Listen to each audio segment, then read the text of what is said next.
महालक्ष्म्यै नमो नमः। नमस्तेस्तु महामाये श्रीपीठेश्वर पूजिते शंख चक्र गदाहस्ते महालक्ष्मी நமோஸ்துதே என்று பத்மாவதி தாயாரை சேவித்துக் கொண்டு இன்றைய வர்ணனையை தொடங்குகிறேன். பக்தர்களே, இதோ திருச்சானூரில் இருந்து நேரடி ஒளிபரப்பில் பத்மாவதி தாயாரினுடைய திருக்கல்யாண மகோத்சவத்தை இதோ நாம் ஸ்ரீ வெங்கடேஸ்வரா பக்தி தொலைக்காட்சியின் மூலம் சேவித்துக் கொண்டுள்ளோம். இதோ பத்மாவதி தாயார் தங்க சிம்மாசனத்திலே வீற்றிருக்கிறாள். அந்த பரந்தாமனை கரம் பிடிப்பதற்காக ஸ்ரீ மகாலட்சுமி தாம் உறைந்த தாமரிலேயே இருந்து கொண்டிருக்க மனம் விரும்பாமல் அகலையிலேன் இறையும் என்று அலர்மேல் மங்கை உரை மார்பா என்று நம்மாழ்வார் பாடியிருப்பது போல அப்படியொரு வேளை பகவானின் திருமார்பிலிருந்து நீங்காமல் இருக்க வேண்டுமே என்று கவலைப்பட்டு ஒரு கணம் கூட அந்த எண்ணத்தையும் என்னால் ஏற்க முடியாது என்று தவிக்கிறாளா? அப்படி இந்திரனுக்கு ஒரு கவலை. என்றும் எங்கும் எப்போதும் நிலையானவளாக லக்ஷ்மி தேவி இருப்பதில்லையே, நீயே இதற்கு ஒரு வழி சொல் என்று அன்னையிடமே கேட்கிறானாம். அதன்படி 4 பகுதிகளாக பிரித்து பூமியிலும் என்றும் நிறைந்து வாழ வைக்கும் நீரிலும், வேள்விக்கு ஆதாரமாக இருக்கும் அக்னியிலும், சத்தியம் பேசும் மனிதனிடமும் லக்ஷ்மி தேவியை இந்திரன் நிலையாக இருக்கச் செய்தானாம். பக்தர்களே, அப்படி மகாலட்சுமியின் திருவுருவம் எப்படி இருக்கும் என்று சிற்பிகள் எண்ணி பார்த்தார்கள். எல்லாவற்றிலும் சிறந்த அழகு நிறைந்த பொன்னிகர் மேனியலாகவே எடுத்து கொண்டார்களாம். மலர்ந்த முகமூடை அவள், இளமை நிரம்பியவள் அவள், முழுமதி முகத்தினன் அவள். மகாலட்சுமி 4 திருக்கரங்களுடன் சிங்கத்தில் அமர்ந்து உள்ளது போலவும் சிற்பிகள் காட்டியுள்ளார்கள். 14 கரங்களுடைய மகிஷாசுர மர்தினியாக சப்த சதியில் மார்க்கண்டேய முனிவர் அவர்களை காட்டியுள்ளாராம். பக்தர்களே, இதோ பாஞ்சராத்திர ஆகம விதிமுறைப்படி முதலில் அர்ச்சகர் சுவாமி சுத்தி புண்ணியாக வாச்சனம் கலச பூஜை, பின்பு சேன நாயக்கரான விஸ்வக்சேனரின் ஆராதனையை இதோ இந்த திரையின் வழியே நாம் தரிசிக்க உள்ளோம். அடுத்த கைங்கரியத்தையும் இதோ இந்த திரையின் வழியே தரிசிப்போம். அந்த தாயாரினுடைய திருவருளை பெறுவோம். சேலம் ஸ்கந்தாச்சிரமத்திலும் தருமயாதின கோவிலிலும் அடையாறு பத்மநாப சுவாமி திருக்கோயிலும் மகிஷாசுர மர்தினியாக லக்ஷ்மி தேவி காட்சி அளிக்கிறார். அப்படி சிந்து நதி பள்ளத்தாக்கு நாகரிகத்துக்கு முன்பே லக்ஷ்மியின் திருவுருவ வழிபாடு இருந்திருக்கிறதால் லக்ஷ்மியின் உருவம் செதுக்கிய கற்களும் சான்று பறிக்கின்றன. பக்தர்களே, இதோ முன்னொரு சமயமும் மூர்த்திகளில் யார் சிறந்தவர் என்று விவாதம் ஏற்பட்டது. பிருகுமுனிவர்தான் இதற்கு தீர்ப்பு வழங்கும் பொறுப்பை ஏற்றாராம். முதலில் பிரம்மனிடம் வந்தார். இறைவனிடமே அவர் முடியை கண்டதாக போய் கூறியதை பிரம்மனுக்கு நினைவுபடுத்தி அவர் படைத்த மகளிடம் விருப்பம் கொண்ட ஆடாத செயலுக்காகவும் அவரை இழித்துரைத்தாராம். பிரம்மன் வெகுண்டதும் அங்கிருந்து பரமேஸ்வரனிடம் சென்றார். மனைவிக்கு அடங்கிய அவளுக்கு வசியமான மாப்பிள்ளை நீர், உமக்கென்ன பெரிய பெருமை இருக்கிறது என்று பிருகு பேசினார். ருத்ரனின் கோபத்தை கண்டதும் அங்கிருந்து ஓடிவிட்டாராம். அங்கிருந்து வைகுண்டம் வந்தார். यादवेद पवित्रवद पवित्रेण पुनाहिमा शुक्रेण देवदेद्यते अग्न्याक्रत्वा क्रतो गुम्रणो यत्ते पवित्रमर्चिषे अग्निविततमन्तरा ब्रह्मतेन पुनीमहे भाभ्यां देवसवितः पवित्रेण सवेन च इदं ब्रह्म पुनीमहे ऐश्वदेवे पुनते देव्यागात् यस्यै बह्वे स्तन्वो वेतपृष्ठाः तयामदन्दसुधमाद्येषु अयज्ञस्यामपतयोरयेनां वैश्वानरो रश्मिभिर्मा पुनातु पादप्राणेन शिरोमयो भूः या वा पृथिवे पयसापयोभिः ऋतावरे यज्ञये मा पुनीतां बृहद्भिः सवितस्त्रिभिः परिशिष्टैर्देवमन्मभिः अग्नेदक्षैः पुनाहिमा येन देवा अपुनत येनापो दिव्यं सह तेन दिव्येन ब्रह्मणा इदं ब्रह्म पुनेमहे यः पावमाने रध्यते ऋषिभिः सम्भृतगुं रसं सर्वगुं सपोतमश्नाति स्वदितं मातरिष्वना पावमानेर्यो अध्येते ऋषिभिः सम्भृतगुं रसं तस्मै सरस्वते दुहे क्षीरगुं शर्पिर्मदोदकं पावमाने स्वस्तयनेः स्वदुघाहे पयस्वतीः ऋषिभिः सम्भृतो रसः ब्राह्मणे सुमृतगुम् इदं पावमानेर्दिशन्तु नः इमं लोकमथो अमुं कामान् समर्धयन्तु नः देवैर्देवे समाभृताः पावमाने स्वस्तयनेः सुदुघाहे घृतश्च्युतः ऋषिभिः सम्भृतो रसः ब्राह्मणे सुमृतगुम् हितं येन देवा पवित्रेण आत्मानं वणते सदाः तेन सहस्रधारेण पावमान्यपुणन्तु मा प्राजापत्यं पवित्रं शतोद्यामगुं हिरण्मयं तेन ब्रह्मवितो वयं भूतं ब्रह्म पुनेमहे इन्द्रसुनीते सहमा पुनातो सोमस्वस्त्यावरुणसमीच्या यमो राजा प्रपुणाभिः पुनातु मा जातवेदा मोर्जयन्त्या पुनातो भोर्भवस्वः तच्छंयोरावृणेमहे गातुं यज्ञाय गातुं यज्ञपतये देवे स्वस्तिरस्तु नः स्वस्तिर्मानुषेभ्यः ऊर्ध्वं च गातुभेषजं षण्णो अस्त्वद्विपदे षञ्चतुष्पदे ॐ शान्ति शान्ति शान्तिः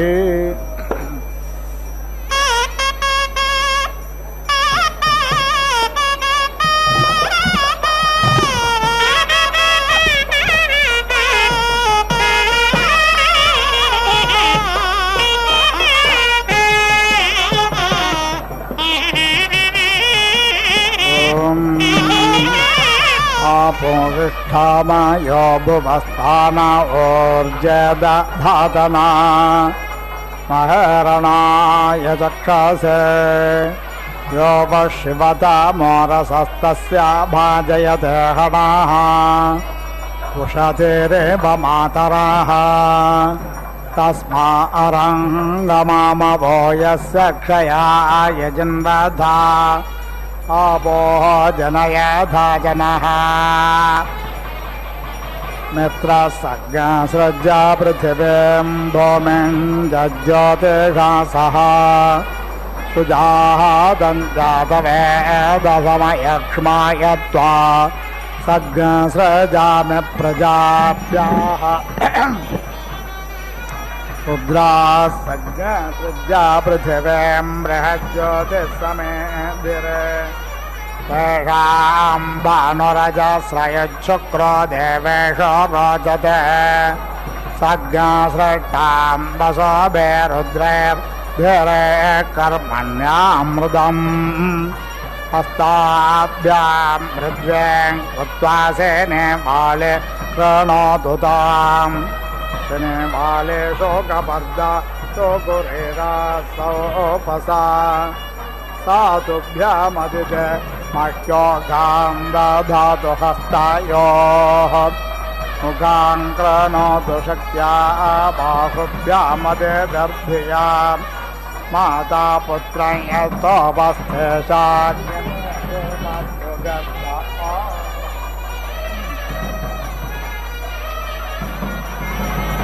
मखस्य शिरो शिवसा वस्त्वा कृण्वन्तु गायत्रणच्छन्दसाङ्गिरस्व ध्रुवासे पृथिव्यासे धारयामय प्रजाज्ञाराय स्पोषं नौपत्यज्ञासुवे यज्ञासजातान्यजमानाय रुद्रास्त्वा कृण्वन्तत्रैष्टोभेणच्छन्दसाङ्गिरस्व ध्रुवासे दिशो ध्रुवासे रुद्रासे पृथिव्यासे धारयामय प्रजाज्ञाराय स्पोषं गौपत्यज्ञ सुवेद्यज्ञ सजातान्यजमानाय रुद्रास्त्वा कृण्वन्तत्रैष्टोभेणच्छन्दसाङ्गिरस्व ध्रुवास्यन्तरिक्षमसे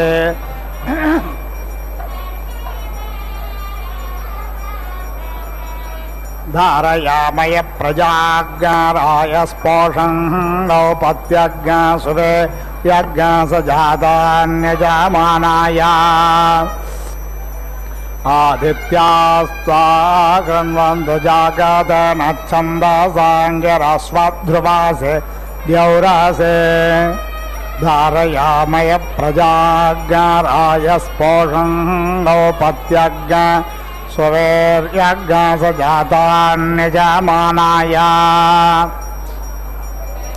विश्वत्वा देवा वैश्वानरा क्रन्वन्द्वानष्टुभेन छन्दसाङ्गिरस्वध्रुवासे दिशोऽसे धारयामय प्रजाज्ञाराय स्पोषं गौपत्यज्ञ सुवे यज्ञ सजातान्यजमानाय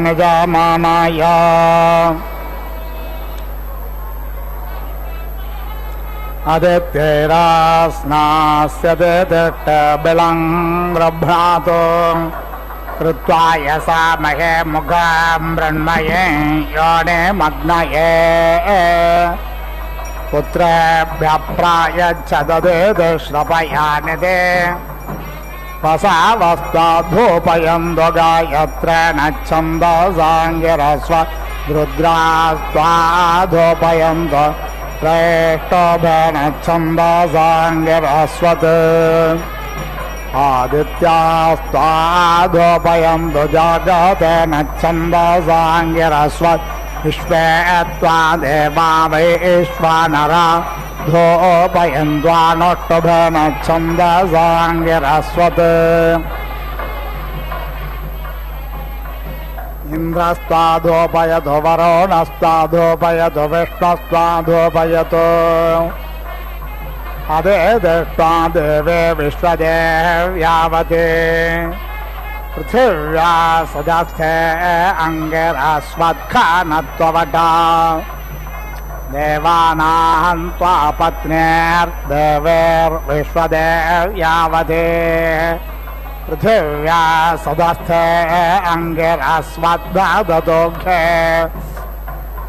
दिशनास्त्वा देवैर्विश्वदेव्यावते पृथिव्या सदस्थे अङ्गिरस्वदभिन्ददामुखे वरोत्रेष्ट्वा देवैर्विश्वदेव्यावते पृथिव्या सदस्थे अङ्गिरस्वच्छापयन्तो घे गृणास्त्वा देवैर्विश्वदेव्यावते पृथिव्या सदस्थे अङ्गिरस्वत्पाचन्तो घे जनायस्त्वाच्छन्नपत्रा देवैर्विश्वदेव्यावते पृथिव्या सदस्थे अङ्गिरस्वत्पाचन्तो घे मित्रस्य जर्गणे धृतो वो देवस्य सानसे द्युम्नं चित्रश्रावस्तमम्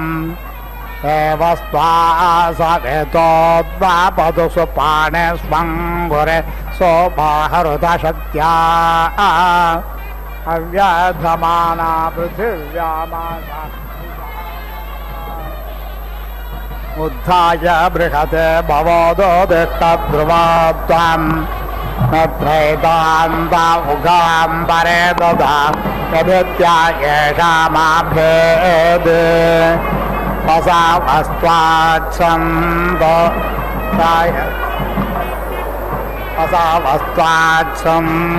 गायत्रेण छन्दसाङ्गिरस्वद्रुद्रास्त्वा छन्दन्तो त्रेष्ठोभेन छन्दसाङ्गिरस्वत् आदित्यास्त्वाच्छन्दन्तो जागदेन छन्दसाङ्गिरस्वद्विश्वे त्वा देवा वैश्वानरा आच्छन्दन्त्वानष्टुभेन छन्दसाङ्गिरस्वत् आगोदिमग्न्यं प्रयुजज्ञ स्वाहा मनो मेधामग्न्यं प्रयुजज्ञ स्वाहा चित्तं विज्ञातमग्न्यं प्रयुजज्ञ स्वाहा वाचो विधृतिमग्न्यं प्रयुजज्ञ स्वाहा प्रजापतय मनवे स्वाहाग्नये वैश्वानराय स्वाहा विश्वो देवस्य नेतुर्मर्तो वरेदसख्यम् विश्वो आययेषु ददिव्यं नम्रनेत पुष्यसे स्वाहा वासुभित्था वासुरेषां दाधृष्मवेरयस्वसो अग्निश्चेदङ्गारिष्यथः मृज्ञाः स्वदेव पृथिवी स्वस्तय आसुरे माया स्वधया कृतासे युक्तं देवेभ्य इदमस्त्वहव्यमरेष्ट त्वमुदेहि यज्ञ अस्मन् सर्पिरासुतप्रत्नाः तावरेण्यः सहसस्पुत्रो अद्भुतः परस्य अभिसम्पतो परा अभ्यातारा यत्राहमस्मि त्वाम् आवा परमस्य अपरावतो रोहिदश्वयः गहे पुरोष्य पुरप्रियोऽग्ने त्वन्तारामृदाः यदग्ने कानि कानि चिदाते दारो निदध्मसे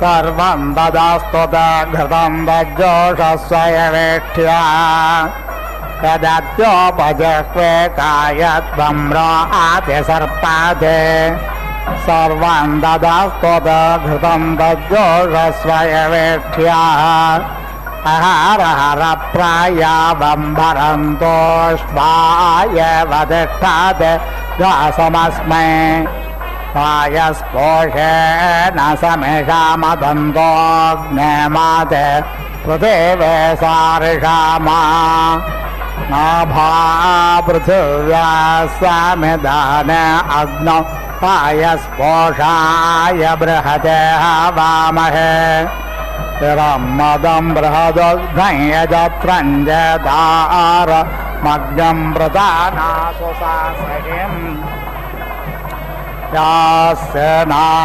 अभेत्वारेराव्यादिने रुगाना उता तेना यजतश्चारास्ताग्नस्ते अग्नेपे दधां यास्य दग्धश्राव्यां मलिं लोञ्जम्भेस्तश्चारां उता अनव्याघ्रस्तेनान् भगवस्ताग्रस्सङ्खाद सुखादितान् ये जनेषु मलिं लावस्तेना सस्तश्चारावणे एकक्षेष्वगायवस्ताग्रस्त दधामि जम्भायोः यो अस्मभ्यमराति यात्यश्चानाद्वेषादे जनाः निन्दाद्यो अस्मान् दिप्साच्च सर्वं दम्मस्मसाकोरो सज्ञसेदं मे ब्रह्म सज्ञसेदं वीर्यं बलम् सज्ञसेदं क्षत्रं जिष्णुयस्याहमस्मि पुरोहितः मुदेशां बाहो आतिरमुत्पर्चो अथो बलम् क्षिणोमि ब्रह्माणामित्रानुन्नायामि स्वाहा अहम् अन्नापतेर्नस्य नो देह्यनमेवस्य सुष्मिनाः प्रप्रादातारं दारिष ऊर्जन्नो देहे द्विपदे चतुष्पदे विश्वकर्मणे स्वाहा पुनस्त्वादित्या रुद्रावसावसमिं धताम् पुनर्ब्रह्माणो वसुनेधयज्ञे घृतेन त्वं तन्वं वर्धयस्व सत्या सन्तो यजमानस्य कामा स्वाहा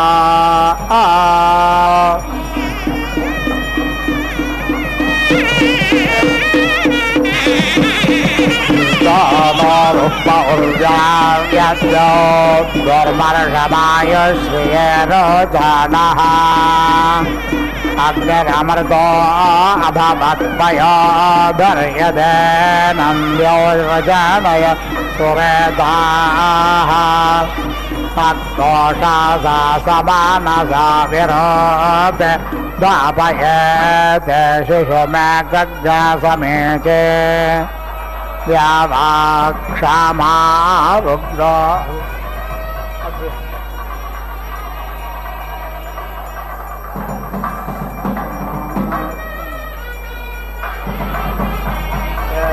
अद्य मरुतो विश्वाभूते विश्वे भवन्त्वग्नयः समिद्धः विश्वे नो देवा अवसागमन्तो विश्वमस्तद्रवेणम् आजो अस्मे आजो न सप्त प्रतिशतस्रो वा परावताः आजो न विश्वेर्देवे संविधान प्रजापतिर्विश्वकर्मा विमञ्चतु विशालारुक्महुर्व्याव्यद्यो दुर्मर्षमायुश्रियरोचनः अग्निरमृतो अभवत्पयो गर्यते नन्द्यौरजनयत् सुरेताः तत्कोशासा सवनसा विरोते धापयेते शिशुमेकज्ञसमीचे व्यावाक्षमा रुक्ना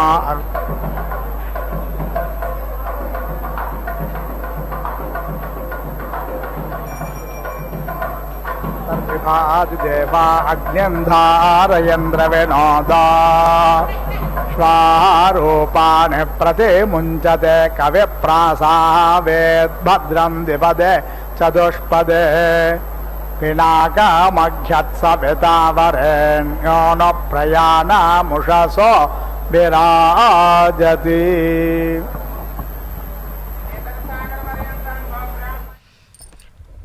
महालक्ष्म्यै नमो नमः। या देवी सर्वभूतेषु लक्ष्मीरूपेण संस्थिता நமஸ்தஸ்யை நமஸ்தஸ்யை நமஸ்தஸ்யை நமோ நமஹ என்று இதோ பத்மாவதி தாயாரினுடைய திருக்கல்யாண மகோத்சவத்தை செவித்துக் கொண்டுள்ளோம். பக்தர்களே, ஒவ்வொரு மன்வந்திரத்திலும் மகாலட்சுமி ஒவ்வொரு அவதாரமாக இருந்தாள். அப்படி ஸ்வயாம்புவ மன்வந்திரத்தில் பார்கவியாகவும், தாமச மன்வந்திரத்தில் பூமியிலும், ரைவத மன்வந்திரத்தில் வில்வ மரத்திலும், சாக்ஷுச மன்வந்திரத்தில் தாமரையிலும், தற்போது நடைபெற்று வரும் வைவஸ்வத மன்வந்திரத்தில் கடலிலும் தோன்றிய நாள் மகாலட்சுமி. ஸ்ரீ சுக்தத்திலும் துர்கா சுக்தத்திலும் இந்த விவரங்கள் உள்ளன. அப்படி ஆர்த்தாம் என்ற ஸ்ரீ சூக்தத்தில் உள்ள குறிப்பு நீரையே காட்டுகிறது. அதாவது கந்தத்வாரம் என்ற சொல் பூமியில் இருந்து அவள் அவதரித்ததாக கூறுகிறது. வனஸ்பதே தவ விருக்ஷோத வில்வ, அதாவது வில்வத்தில் உதித்ததாக கூறுகிறார். பத்மே ஸ்திதா என்ற பதத்தில் தாமரையை தாயாக போற்றியுள்ளது. பக்தர்களே, இதோ க்ஷீர சமுத்திர ராஜ தனயா என்பது மகாலட்சுமிக்கு ஒரு பெயர். வைகுண்டத்தில் லக்ஷ்மி தேவி திவ்ய அலங்காரங்களுடன் எழில் பொங்க வீற்றிருக்கிறாள். அங்கு ஒரு அந்தன பெண் யாழ் மீட்டிக் கொண்டு வருகிறாளாம். இனிமையான அந்த இசையை கேட்ட லக்ஷ்மி தேவி மாலை ஒன்றினை அவளுக்கு பரிசாக அளிக்கிறாள். தனது யாழிலேயே அதை கட்டி வைத்து கொண்டு அந்த பெண் வரும் வழியால் துர்வாச மகரிஷி வருகிறாராம். என் தாயே, இசை பாடி மகிழ வைத்து விட்டாயே, நீ எவ்வளவு பாக்கியம் செய்தவள் என்று கூறி முனிவர் அந்த பெண்ணை வணங்கினார். ஆச்சரியம், அதிர்ச்சியெல்லாம் சேர அந்த பெண்ணின் மகிழ்ச்சி எல்லை மீறியது. தன்னிடமிருந்த மாலையை முனிவரிடம் அன்போடு அளித்தார். முனிவர் இந்த மாலையை விருப்பமுடன் இந்திரனிடமே கொடுத்தாராம். ஆனால் அந்த மாலையின் மதிப்பை உணராத இந்திரன் அதனை தன் யானையின் தலையின் மீது வைத்தான். யானை அதனை எடுத்து வீச காலால் மிதித்து பாழ்படுத்தி விட்டது. முனிவரின் கோபம் சாபமாக மாறியது. பக்தர்களே, ஸ்ரீ லக்ஷ்மி தேவியின் மாலையை நான் உனக்கு கொடுத்தேன், நீ அதனை அலட்சியப்படுத்தி விட்டாயே. நீ இந்த மிக பெரிய பொக்கிஷத்தை பெறும் தகுதியை இழந்து விட்டாய். ஆகையால் உன் நீதிகள் யாவும் உடனே மறைந்து போவதாக என்று வெகுண்டு கூறினாராம். பரிகாரம் கேட்டு மன்றாடினான் இந்திரன். வழி சொன்னார் முனிவர். பார், கடலை கடையுங்கள், லக்ஷ்மி தேவி தோன்றுவாள், உன் சாபம் நீங்க பெறும் என்று கூறினாராம். பக்தர்களே, இதோ அந்த பத்மாவதி தாயார் அந்த லக்ஷ்மி தேவியினுடைய திருக்கல்யாண மகோத்சவத்தில் கன்னிகா தானத்தை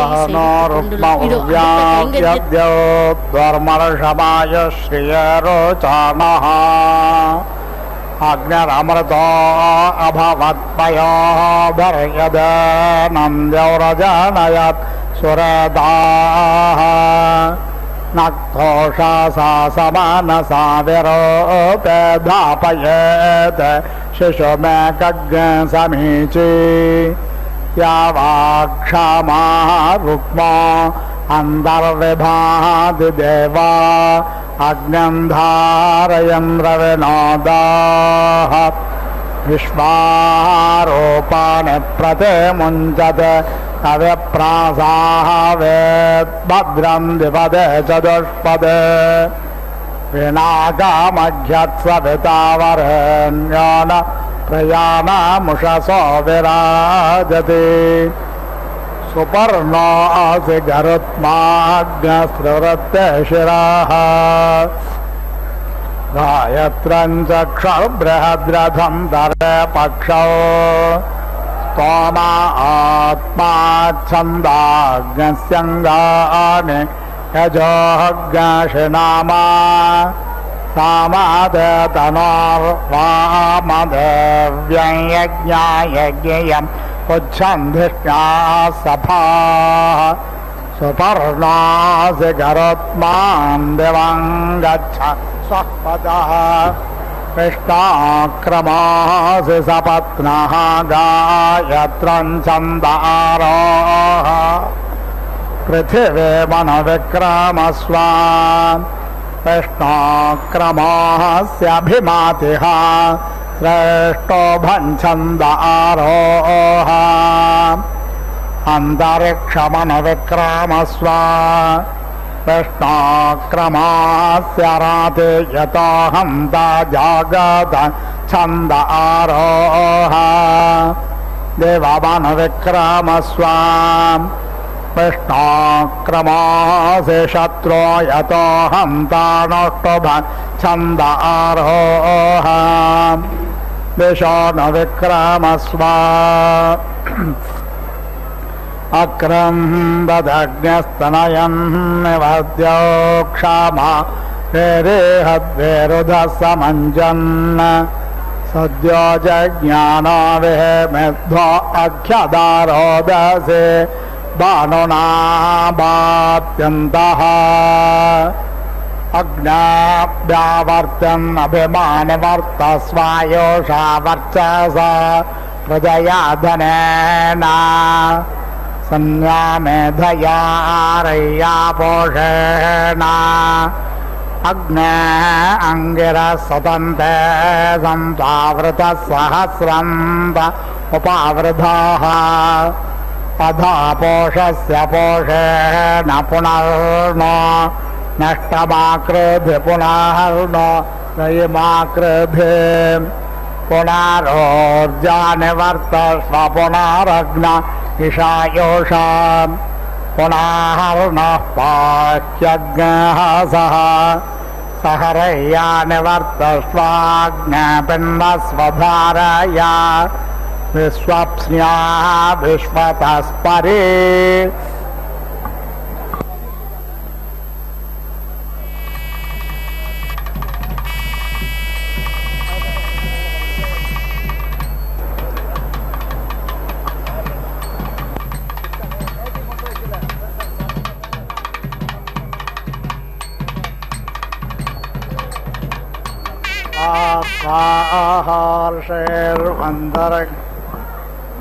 आत्ताहार्षेर्मन्तरिक्षज्ञ शिवन्तुभ्यं कल्पन्तां ददिश सर्वाः अक्रन्ददग्नस्तनयन्निवद्योक्षामा वेरेहद्वेरुदस्समञ्जन् सद्यो जज्ञानो विहेमिद्वो अख्यदारोदसे बानुनाः बात्यन्तः अग्न्याव्यावर्त्यन्नभिमानिवर्तस्वायोषा वर्चसा प्रजया धनेन सन्यामेधया आरय्या पोषेण अग्नेः अङ्गिरः सदन्ते संसावृत सहस्रन्द उपावृधाः अधा पोषस्य पोषेण पुनर्न नष्टमाकृध्य पुनर्नारयमाकृध्ये पुनरोर्जानिवर्तस्व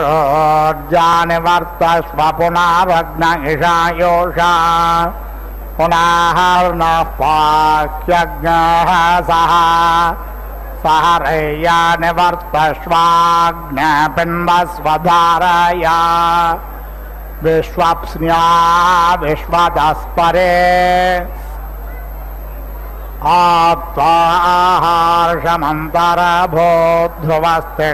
आत्वाहार्षमन्तरभूध्रुवस्तिष्ठावेचाचलेः विषत्वा सर्वा वाञ्छन्त्वमात्वद्राष्ट्रमधिभ्रसत् उदुत्तमं वरुणपासामस्मदवादमं विमध्यमग्रश्राद्धाय अथा भयमादित्यव्रतेतवानागस अदितये स्यामा अग्रे बृहन्नुषसा मूर्ध्व अस्तान् निर्जगन्वान् तमसो ज्योतिषागात् अग्निर्भानुनारुषधा स्वङ्ग आजातो विश्वासद्मान्यप्राः हग्गशस्वतिषत्वसोरन्दरिक्षसद्धोता वेदिषदते धर्तुराणसत् वृषद्वारसदृतसद्व्योमसदब्जा गोजा तजा अद्रजारतां बृहत् सेदत्वं मातुरस्य उपस्थे विश्वान्यज्ञवयुनानि विद्वान् नैनान् तपसामार्चिषाभिषोचे अन्तरस्याग्नशुक्रज्योतिर्विभागे अन्तरग्नरुचा त्वमुखाया सदने स्वे तस्यास्त्वग्नहरासातपञ्जात वेद शिवो भव शिवो भूत्वा मह्यमग्ने अथो सेद शिवस्त्वाम् शिवा कृत्वादिशः सर्वास्मै योनि मिहासदः दिवस्परि प्रथमं जज्ञे अग्निरस्मद्वितीयं परे जातवेदाः तृतीयमप्सु नृमना अजस्रमिन्दानयेन जरते स्वादीः विद्मादे अग्नेत्रदात्रयाणि विद्मादे धाम विभृता पुरुत्रान् विद्मादे नाम परमङ्गुहायद् विद्मातमुत्संयता आजगन्था समुद्रत्वान् रमणा अप्सन्तान् नृचक्षा येभे दिव अग्न ओधन् तृतीये त्वा रजसि तस्थे वाग्समुपस्थे महिषा वर्धन् अक्रन्ददग्नस्तनयं वद्योक्षामा तेरेहद्वेरुदसमञ्जन् सद्यो जज्ञानो विहेमिद्धो अख्यदारोदसे भानुनाभात्यन्तः श्रीणामोदारो दरुणोरयीणां मनीषाणां प्रार्पणस्वमगोपाः वसुसूनुः अप्सुराजा विभात्यग्र उषसा निधनः विश्वस्य केतुर्भुवनस्य गर्भ आरोदसे अपर्णा जायमानः वेलञ्चिदद्रेमभिनत्परायञ्जनाय दग्ने मयदञ्च पञ्चा மகாலட்சுமியை நமோ நமஹ. பக்தர்களே, இதோ பத்மாவதி தாயாரினுடைய திருக்கல்யாண மகோத்சவத்திலே இதோ சேவித்துக் கொண்டிருப்பது மாங்கல்ய தாரணம். அதற்கு முன்பாக அந்த மாங்கல்யத்தை மங்கள் நீரில் சுத்தி பண்ணி அர்க்யம் பாத்தியம் போன்ற ஷோடச உபச்சாரங்களை செய்த பின்பு அதை தாயாருக்கு சமர்ப்பிப்பார் அர்ச்சகர் சுவாமி. கடலில் தோன்றிய ஸ்ரீ மகாலட்சுமி தேவி கையில் மாலையுடன் தனக்கு நாயகனாக வர இருப்பவர் யார் என்று தேடி பார்த்தாள். ஒவ்வொருடமும் ஒவ்வொரு குறை இருந்தது. பூரணமாக தவம் செய்துவிட்ட பெரியோரிடம் கோபம் குறையவில்லையாம். நிறைந்த செல்வம் படைத்தவர்கள் மற்றவரை நாடியே வாழ்ந்தனர். அறிவு நிறைந்தவர்கள் பற்றற்ற நிலையை அடையவில்லை. அந்த நெறியில் வாழ்ந்த அவரிடம் அருளும் இல்லை. திருமால் ஒருவரே எல்லோரிலும் சிறந்தவராக இருந்ததால் அவளுக்கே மாலையிட்டாள் பத்மாவதி தாயார். திருமணம்தான் எல்லா மங்களமும் கொடுக்கும் அல்லவா? இதற்காக அமைந்த திருக்காட்சியே லக்ஷ்மியின் திருமணம். பக்தர்களே, அப்படிப்பட்ட அந்த லக்ஷ்மி ஸ்ரீனிவாசர் கல்யாணுடைய திருக்கல்யாண மகோத்சவத்தை இப்பொழுது நாம் இதோ இந்த பத்மாவதி தாயாரினுடைய திருக்கல்யாண மகோத்சவத்திலே இதோ மாங்கல்ய தாரணத்தை செவித்து கொண்டுள்ளோம் இந்த திரையின் வழியாக. சர்வ மங்கள மாங்கல்யே சிவே சர்வார்த்த சாதக்கியே சரண்யே திரையம்பகே தேவி மகாலட்சுமி நமோஸ்துதே என்று அந்த மகாலட்சுமி தாயை சேவிப்போம் திரையின் வழியே. இதோ அந்த மாங்கல்யத்துக்கு மஞ்சள் குங்குமம் பூவால் அர்ச்சித்து பூஜித்து இதோ அந்த பகவானுடைய திருக்கரத்திலே சமர்ப்பித்த பின்பு பத்மாவதி தாயாருக்கு சமர்ப்பிப்பார் அர்ச்சகர் சுவாமி அந்த மாங்கல்யத்தை. இதோ அப்படிப்பட்ட அந்த மங்களகரமான கைங்கரியத்தை இதோ இந்த திரையின் வழியே தரிசிப்போம். நமஸ்தேஸ்து மகாமாயே ஸ்ரீ பீட்டேசுர பூஜிதே சங்க சக்கர கதாஹஸ்தே மகாலட்சுமி நமோஸ்துதே என்று சேவிப்போம்.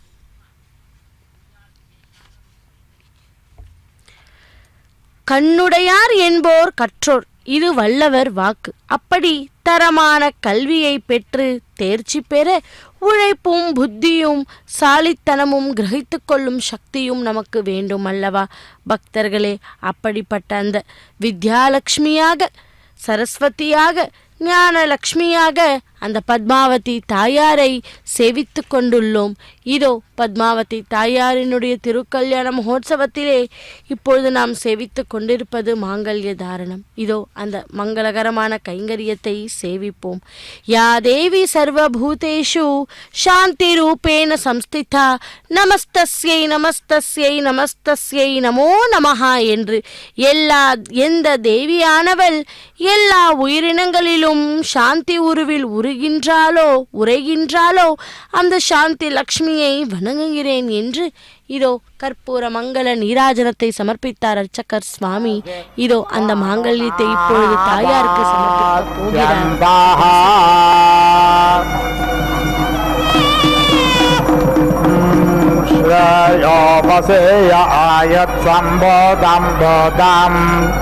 क्षेत्राख्यप्रभानाभान् सम्भान् ज्योतिष्मागस्तेजस्वानाथमग्रस्तपन्नमितपन्न शोचनारचमान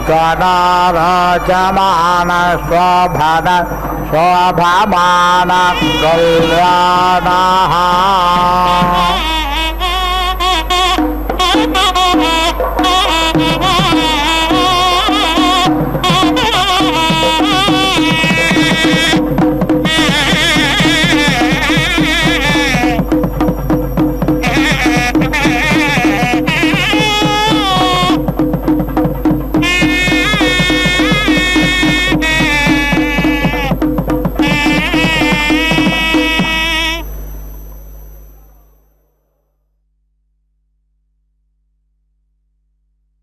ఏమమ్మ అలమేల్ మంగ నాచారమ్మ తమ్మిగింత నలరు కొమ్మ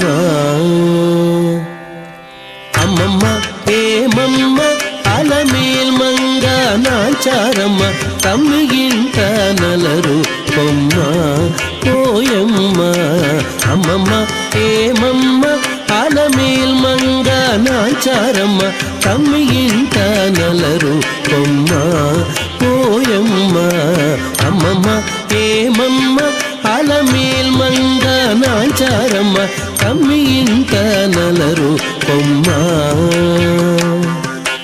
తమ్మిగింత నలరు కొమ్మ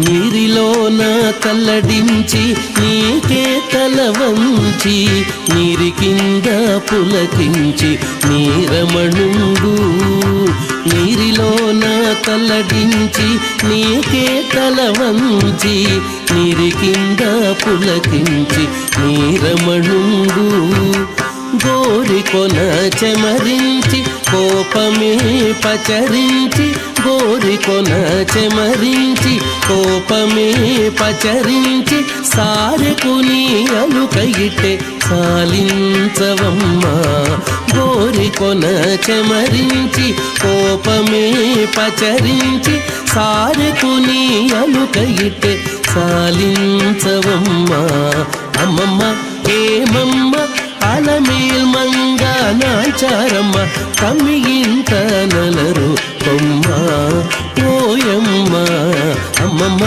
ఏమమ్మ అలమేల్ మంగ నాచారమ్మ తమ్మిగింత నలరు కొమ్మ తమ్మిగింత నలరు కొమ్మ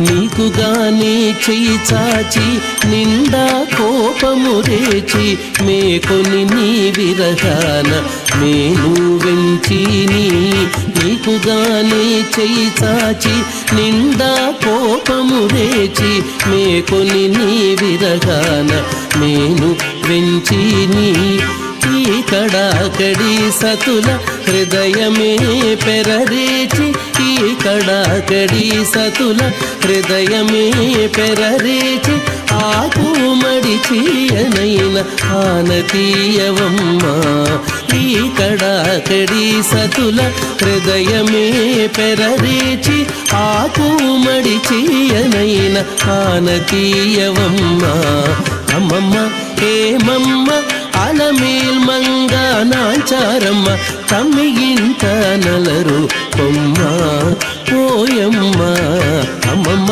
ఏమమ్మ అలమేల్ మంగ నాచారమ్మ తమ్మిగింత నలరు కొమ్మ తమ్మిగింత నలరు కొమ్మ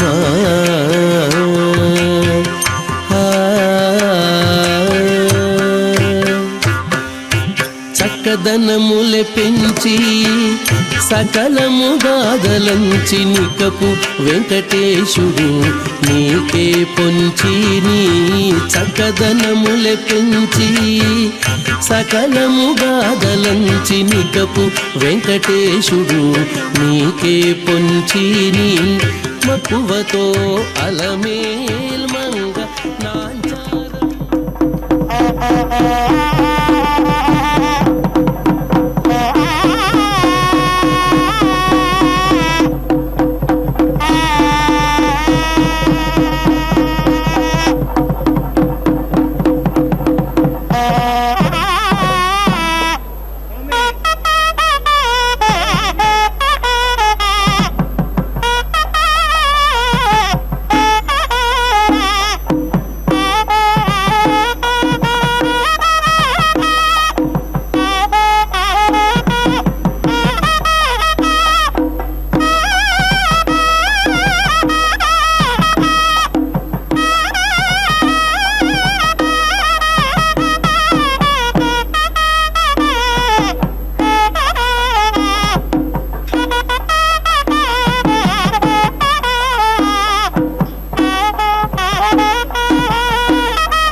అక్రం దదగ్నస్తనయన్నివద్యో క్షామ హేరేహద్వేరుదస్తమంజన్న సద్యో జజ్ఞానో విహేమేధో అఖ్యదారోదసే బానునాబాత్యంతః ప్రప్రాయమగ్నిర్భారతస్య షణ్వేవయత్సూర్యో నరోచద బృహద్భాః అభియః పూర్వం వృతానాసుతస్థౌ దేదాయ దేవ్యో అతిథి శివో నః आपो देवे प्रतिगृह्णे दभस्म शोने कृणुद्भग्य सुरभावो लोके तस्मै नमन्ताञ्जनायत् स्वपत्नेर्माते वा पुत्रं बिभृताप्स्वेन ते अप्स्वाग्ने सदिष्टवसौषधिरनोरुध्यसे गर्भे सञ्जायसे पुनः गर्भो अस्योषधीनां गर्भो वनस्पतीनां गर्भो विश्वस्य भूतस्याग्ने गर्भो अपामासे प्रसद्य भस्मानायोऽपि योनि पपश्च पृथिवीमग्ने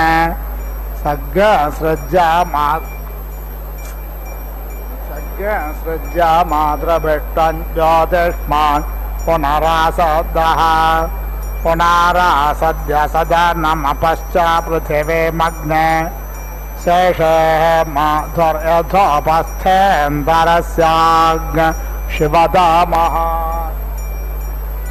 पुनरोर्जानिवर्तस्व पुनरग्न इषायोषा पुनर्नः पाक्यग्नः सह सहरय्यानिवर्तस्वाग्नपिण्डस्वधारय विश्वप्स्न्याः विश्वतस्परे बोधा मे अस्य वचसो यविष्टमग्नहिष्ठस्य प्रभृतस्य स्वधावः यादित्वा अनत्वा गृणाति वन्दारुष्ट तन्तं वन्दे अग्ने सबोधि सूर्यर्मघवावसोपते असोदावन् योऽद्युष्मद्विश्वकर्मणे स्वाहा पुनस्त्वादित्या रुद्रावसवः समिं ददां पुनर्ब्रह्मास वसुनेत यज्ञे कृतेन त्वं तन्वं वर्धयस्व सत्याः सन्तु यजमानस्य कामाः स्वाहा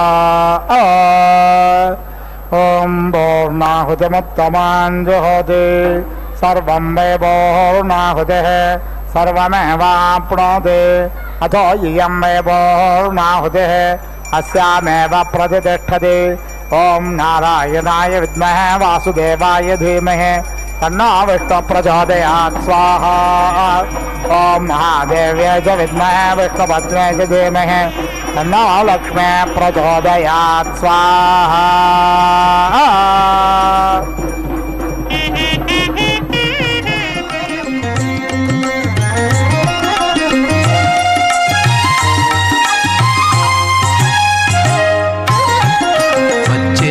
అలమేలు మంగ వచ్చెను అలమేలు మంగ ఈ పచ్చల కడియాల పణతి చలంగ వచ్చెను అలమేలు మంగ ఈ పచ్చల కడియాల పణతి చలంగ వచ్చెను అలమేలు మంగ ఈ పచ్చల కడియాల పణతి చలంగ వచ్చెను అలమేలు మంగ వచ్చెను అలమేలు మంగ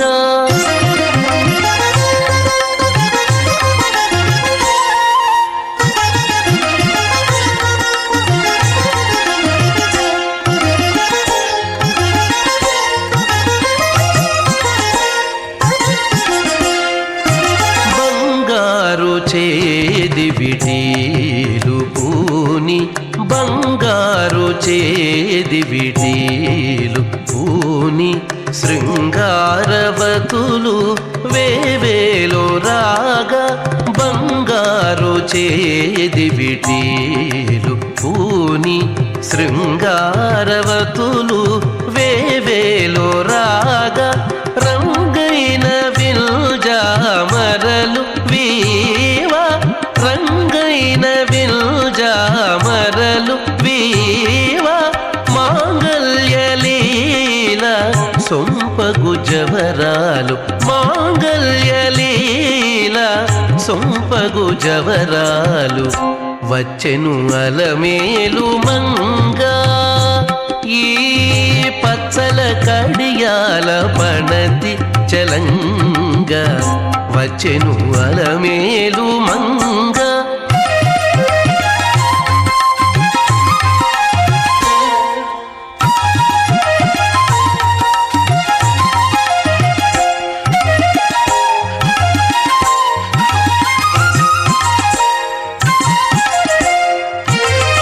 పలుకుల తేనియలోలుకా పలుకుల తేనియలోలుకా చెంత చిలుకలు కలకల పలుకా పలుకుల తేనియలోలుకా చెంత చిలుకలు కలకల పలుకా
विना वेङ्कटेशं